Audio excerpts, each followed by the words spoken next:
Everyone tell us, and I am very late to the party for the Aurelion Sol visual game or everything apparently update. So this is going to be a very late reaction, but it doesn't matter. Seems like there's a lot of hype around the champion. I'm very excited to play the rework.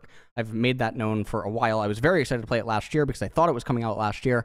And so I'm going to react to all of the changes, and then I actually have the Aurelion Sol game designer who will come on Discord for a little bit. I'll ask some questions, and yes, it's totally fine. As wait, this is totally scuffed. My food has arrived. This is totally scuffed. All right, guys, we're gonna have to do. It's fine. It's fine. Joe. Look, Joe can edit this. Okay, it's fine. It's fine. It's fine. It's fine. It's fine. It's fine. Okay, let's get into it. Okay, so this is Cosmic Creator. This is the passive that we're going to be watching. And apparently, Aurelion Sol's damaging abilities break down enemies into stacks of stardust, which permanently improves each of his abilities. Okay. What? Wait. What?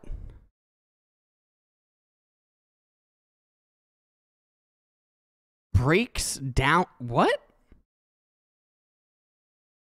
Break down enemies into stacks of stardust. What? It's his passive. Cosmic Creator.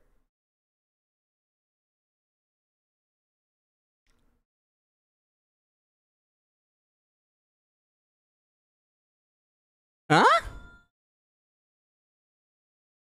Okay. That's his evolved ult? Okay, so this is Breath of Light. So Aurelion Sol channels his Dragon Breath for a few seconds, damaging the first enemy hit and splashing reduced damage onto nearby enemies. Each second the breath is channeled directly at an enemy will deal bonus damage. Damaging the first enemy hit and splashing... Okay, first enemy. So it keeps saying enemy, which is improved by the amount of stardust that has been collected. This ability collects stardust if the target is a champion. Okay, so he spits out a... Okay, and then, okay, I saw the stardust that he's collecting. Oh, okay, it has a little tick around it, okay, and then he collects it. Okay, so now his W.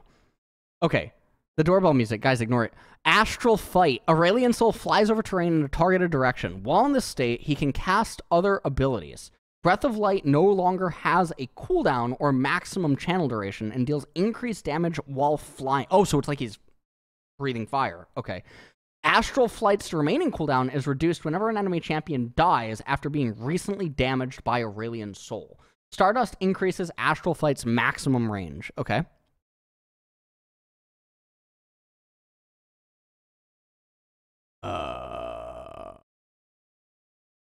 Okay. I mean, it's not the greatest example of it, but I can understand what it's getting at. Okay. So this is called Singularity. Aurelion Sol summons a black hole. Oh! You guys might remember, I literally had a design idea for a black hole. If you guys remember when I was like doing the Make a Champion thing during Worlds in like October. Oh my god. Aurelion Sol summons a black hole, damaging enemies and slowly pulling, yes, towards its center. This ability grants Stardust each time an enemy dies within the black hole, and for each second an enemy champion is caught inside it. Yes! The center of the black hole executes, enemies who are below, yes! Certain of their maximum health. Yes! Stardust increases Singularity size as well as the execution. I'm so excited. Oh my god, it's exactly what... Oh my god, it's beautiful. It is beautiful. Okay, so that Singularity, that's really cool. So he has a % max health execute on one of his abilities. Immediately makes me think that he can probably be built tanky, which probably is going to be his gameplay style, right? He's a battle mage.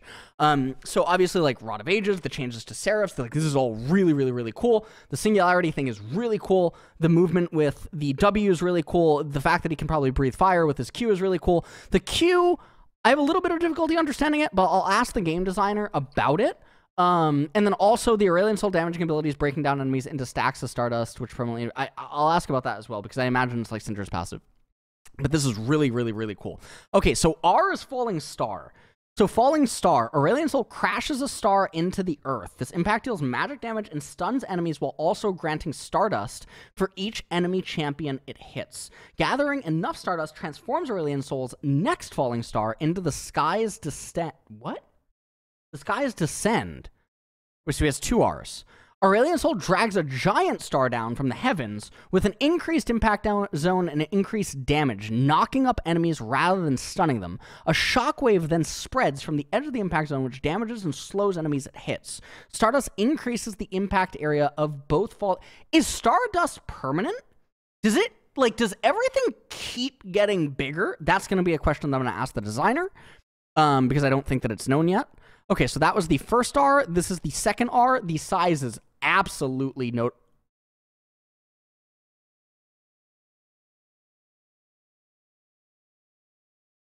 That's beautiful. Oh my god, that's beautiful. Oh my god, it's like watching a dinosaur, like the dinosaur... I love it. I love it so much.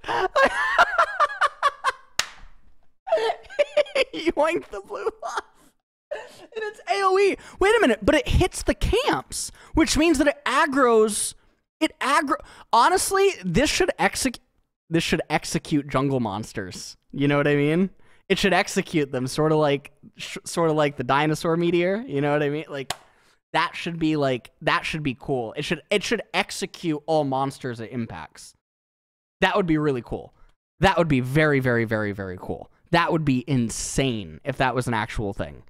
Oh, that would be awesome. That would be, you know what? We should make it even better, man. What if he casts it in the river that then it summons a Nami tidal wave? Amazing. Oh my God. These are such great ideas. I feel I'm feeling like we're going places with these things. Like, I feel like this is exactly what we need. The Riot engine won't handle it. Yes. Okay. So I will ask about the passive in just a second. The Q, I don't totally understand it. So it says enemies hit. So I don't know. Can he be a jungler? Because some of this stuff is looking like he could jungle, right?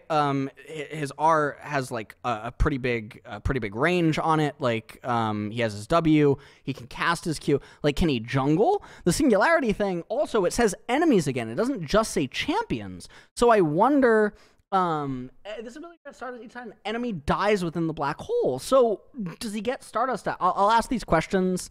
I'll ask these questions obviously to the designer if there's any intention for him to be a jungler, and then obviously I'm gonna ask about, is the Stardust stacks indefinite or not indefinite? Are they infinite? Can they keep making the abilities larger? Is it sort of like Cho'Gath and stuff? Okay, so let's get the designer in the call. Hello. Hello there. How are you? Good. Can you hear me? Yeah, I can hear you. Can you hear me? Is everything well? Yeah, all good, man. Okay. Nice to meet you. Nice to meet you too. You have a very interesting ID. I've never seen yellow spelt that way before. Yeah, it's wrong, but that's fine. Wait, what do you mean it's wrong? What? It's intentionally, yeah, kind of fun. Okay. All right. Okay, so couple of questions. So wait, did you solo redesign Aurelion Soul? No, so it started off as Stosh, who was the designer of Kiana and worked on Aphelios and some other characters. Yep. And then it went to Jonathan Fuller for a little bit, and then it went off to me. And then I've been on Aurelion Soul. I've been at Riot as like a full-time employee for like 7 months, and I've been on them for like 5.5. Wow, where did you work before? Isn't this like a huge project for you to take on? Aurelion Soul? Yeah. I worked at ZeniMax Online for about a year. I was a contractor at Riot. Previously, I worked on LOR as a technical designer. Before that, I worked on some like mobile games and contract game dev stuff for a while. Oh, no crap. Okay. Yeah, Have you played? Not my first rodeo, but yeah. Do you play League? Yeah, I'm not good, but I play a lot. Okay. All right, I wasn't sure like you were like familiar with League. Okay. No, okay. Okay, so obviously I watched the video. I had to read his abilities on a notepad because they were not in the video, but it's totally fine. And also, like, the passive video does not do a great job of explaining what's going on. Yes, exactly. So what is going on with his passive? Because I feel like I see it in the queue, like the ring that appears, it like ticks. So if you go back to that Q part of the video and you watch when the ring finishes and look at Aurelion Sol's hands. Yes. That's what I noticed. They light up. So his hands light up whenever he gets Stardust. The Q ring completion is actually the like damage. There's like a secondary damage proc. It's like a timer. It's like 1 full second. Okay. And so every second you channel your Q on a single target, there's a little leniency in case they walk away. But if you keep it on them for a second, you get 1 Stardust, which is just a passive stack. Stacks infinitely. There's no cap on it like a Cinder type of deal. Goes forever, and it increases all of his abilities in different ways. It's infinite. Okay, like what is like? So like for instance, with like Gnosis, like a ridiculous amount to have on Gnosis is like 800, right? Like you're like disgustingly fed at 800, right? Vigar, I don't even know what Vigar is. What is Vigar like? 600, 500, 600? In like a normal game, like somewhere like 400 to 600, I think is kind of like a little unreasonable. Right. So like what is Aurelion Sol's like what is his like Riot expected Stardust amount? We expect in like an average game that is even, like average duration that's even game, about 350 stacks or 10 stacks per minute. Okay. And it starts off slower in the early game because you're kind of mana gated and cooldown gated. But as the game goes on, you'll get more. And also you get a surprising amount from PvP. Like he's not just a sit in lane and farm forever kind of guy. Okay. So that actually brings me to my next question. Do you guys have any intention for him to be multi-role? Like, is he meant for mid lane or is he a jungler? He's 100% meant for mid lane. We've been exploring some jungle stuff. And quite frankly, it's not that he couldn't be a jungler. It's that I don't think we have the time to get it right, because the actual experience at the moment of doing his jungle clear is like super awkward and just kind of weird. Okay. Because he has like all these other balance knobs to keep his mid lane really tight. So I personally would like to try to get him in the jungle, just probably not at launch. And especially if like players have interest in it, then I want to push even harder for it. Okay. Because I do think he has like really interesting potential there, just not at the point. Yeah. Well, there was a point where a jungle was his most viable role, right, in solo queue, or like it was his the players that were performing the best with it were in jungle. Oh, I believe that. Yeah, his player base is extremely small. Right. Okay. So a question about the 350, because chat keeps like freaking out about it. Do you get a stack of Stardust from each CS? Not exactly. So when a minion dies in your E, you get a stack. If it's a siege minion like a cannon, it's for 3. Okay. Every second that an enemy champion is inside of it gives you 1. Every time an enemy champion dies within it, you get 5. Okay. And so there's all sorts of different numbers. There's numbers for like jungle camps, or for large monsters, small monsters, minions. There's a whole bunch of different numbers for how you get those stacks. Okay. Wow. Okay. And then like how ridiculous to his ability, like at 350 stacks, like how big is his black hole? His E is about the width of the river. So you can like block the river with your E at 350 stacks. Okay. All right. What an important thing to know about how his E and the R scale is that they scale in area, not radius. And so the actual it has like diminishing returns to a degree, or it's like not linear scaling exactly, because you're getting like it's like a weird formula because you're like dividing by pi and there's some not. Okay. Wait, this is really good. Okay, does his Q gain benefit? His Q has like 3 pieces, like 3 damage components. It contributes to like the last one. So the way his Q damage works is that there's a damage over time effect on your first target you hit. Tell me there's a max health. Let me get there. Okay. There's also like a cone kind of shape, or like a diamond shape behind his target. So whoever he's hitting, he can also kind of hit an AoE behind them. Okay. At a 50% reduced rate. Okay. Then, after channeling for 1 second on a single target, regardless of what they are, they take a burst of damage that's like champ level scaled, AP scaled, and Q rank scaled. Okay. And then there's a third piece, which is percent max health magic damage that purely comes from passive stacks. Okay, great. That's all I needed to hear. Holy shit. It's magic damage. It's not true damage. You can. It's No, but it's still resistible. fun. Yeah. It's still good. Yes. Oh yeah, he melts things. Oh my god! And was my okay? So he has 2 max health modifiers on his E and his Q. Yes, but they don't like they take a while to kick in. So like by default, he is not a tank shredder. Okay. If you're performing well and you're getting stacks and you're playing with your team, we begin to let you be a tank shredder. Okay. No, I mean that's really cool to hear. Okay. And then was my interpretation of Astral Flight correct? Is he like a fire-breathing dragon?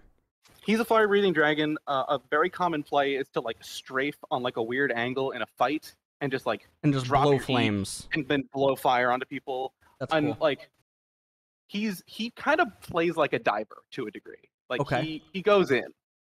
Like Vex? Like yeah, I Vex I guess is the closest example, but that's on her ult and this is on his basic ability. Okay. Yeah, like when we're playing him, we definitely he looks for weird. He has the combat approach kind of a LeBlanc, but he has the damage profile of a battle mage. So he's looking for an angle, looking to hit the back line, blow up some squishies, reset your W, fly out. Okay. Wow. All right. And is he designed with the intention to be built like a battle mage? Yeah, we definitely believe he wants a mana mythic. I don't think you can get away with like Riftmaker or anything. Personally, we believe that Crown is far and away the best item on him, but I don't expect players to build it because no one built that item. Right. Not building it either. No. Exactly. I'm just saying. He's exactly right. No one builds it. So also the falling star. The falling star. So does he have 2 R actives, or does his R eventually upgrade into the Skies Descend? It's a temporary upgrade. So once you hit level 2 6, yeah, he has 2 Rs. So once you hit level 6, we start counting your stacks again. Like this is a secondary counter for your ult. And once you hit the threshold, whatever your next cast is the upgraded ult. And then after you cast it, it resets. You have to re-earn that many stacks again. Okay. So the passive always keeps track of like how many you've gotten for. Okay, that's damage, cool. That's cool. That's actually really cool. So it has like some sort of like a quirky like package type thing going on. Yeah, and we expect about 2 to 3 of these to happen per game, assuming you're like getting farm. Okay, and how big when you have like a lot of Stardust, like when you have 350, how big is the Skies Descend when you have 350? The Skies Descend is double the area. I could try to do some quick math. It's big. It's like it's like double the area of the base E.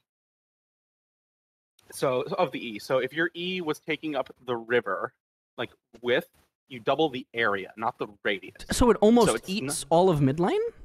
Like it'll eat a lot of the mid lane. It'll take up a really big hunk of lane.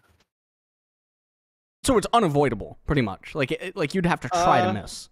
Yeah, you don't have to try to miss. It has a pretty significant like, hey, there's a big thing coming from space to kill you moment. Right. So you can walk away, but then if you walk away, you might get hit by the shockwave. What is the cast time on it? Is there an indicator like Pantheon R?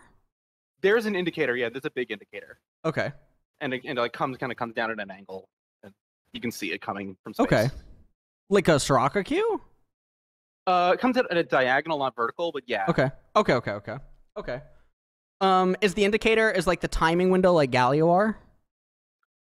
I don't remember exactly the timing window in Galio. Okay. It's like less than a second, but the base R is less than a second. The upgraded R might be a little over a second of like, hey, there's a thing coming. Okay. I mean, it's gonna be really good. Huge. I mean, you can cast E and then okay. Wow. It's gigantic. Wow. Okay, that is okay. And is there a skin planned for his release? Not released, but we have announced that he will be getting a skin. Okay, just not immediately. Excellent. What about any chromas? I don't think so. Smoj. Yeah. Okay.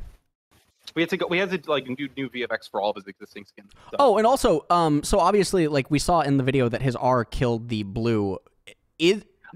No, it's not hitting blue. It's hitting the Udyr. It hit the Udyr, but why did blue die? Blue didn't die.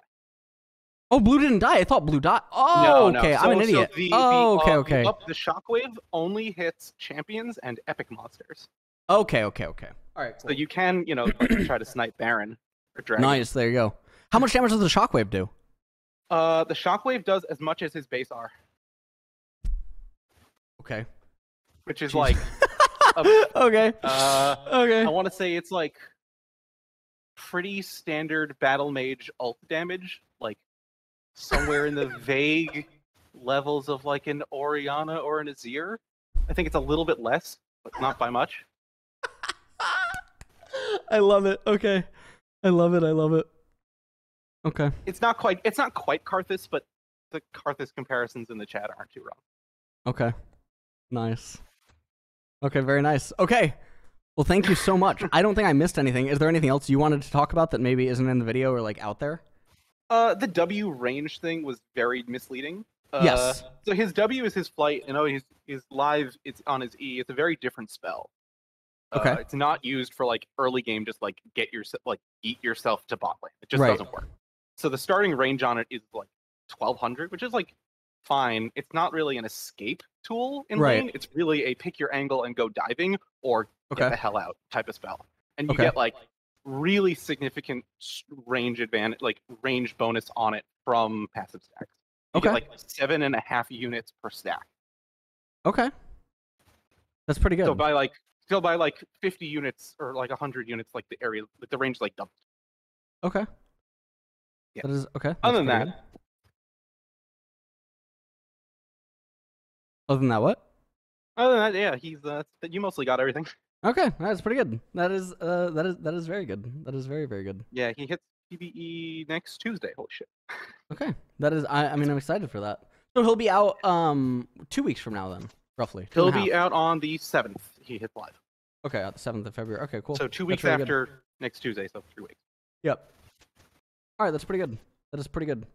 Okay, well, thank you so much for coming on, because I feel like you answered a lot of questions that the video did not have, and we got a lot better of an idea of numbers. So yeah, and then like his actual numbers, I mean, they're gonna hit PB next Tuesday. I'll like tweet out like a change, I mean, not a change list because it's like the whole kit, but his numbers will get shown. Oh, actually, here, let me ask you this question while I have you, because this is a question that like I've asked like designers and stuff before. Is he intended to be a part of Pro Player? No. I mean, ideally we'd see him. I think like ideally we'd see everybody. I don't think that he has a particular elite skew compared to other like, kind of battle magey champions. Like, I don't think he's going to be like a Rise type of issue. Okay. That said, I think that he is going to have an initial pretty low win rate. It's really easy to int with your W. Right. So to mess up. I expect his week 1 to be kind of low, and then it'll like rise up kind of like. Okay. I was mainly just asking because I know that the designers have a lot of say in whether or not the champion is intended to appear in pro. Like, for instance, the maker of Set did not want Set in pro play, and Akshan is not supposed to be allowed in pro play. Not that he's not allowed, it's that I think he will be nerfed if he ever is in pro, like stuff like that. So that's why I wanted to ask you. We haven't discussed anything like that for Aethel. I mean, he's intended to be, more popular than he is, wider appeal, deliver this fantasy a little bit better. Okay. We don't expect him to have like particular skew towards like high level play, but I do think that there is a learning curve to him, and that if you are good at like playing with your team, playing around your jungler, or your jungler playing around you, he can get really nasty. His early skirmishing is definitely a thing. Okay. Cool. All right. Well, thank you so much. I feel like this is really good. Very good insight into the champion. Yeah. All right. Thank you. All right. Yeah. Later, man. Yep. Talk to you later. Bye.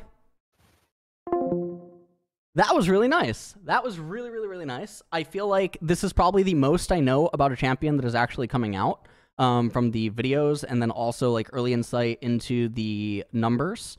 And I can just envision it being pretty good. I am curious about the Q, like in the actual, I'm curious about the Q, like in the actual laning phase, but his E and his R will definitely warp things. And then the posturing for fights with QW is just going to be insane. It's gonna have some real good visuals. So hope you guys enjoyed it. And yeah, that was the video.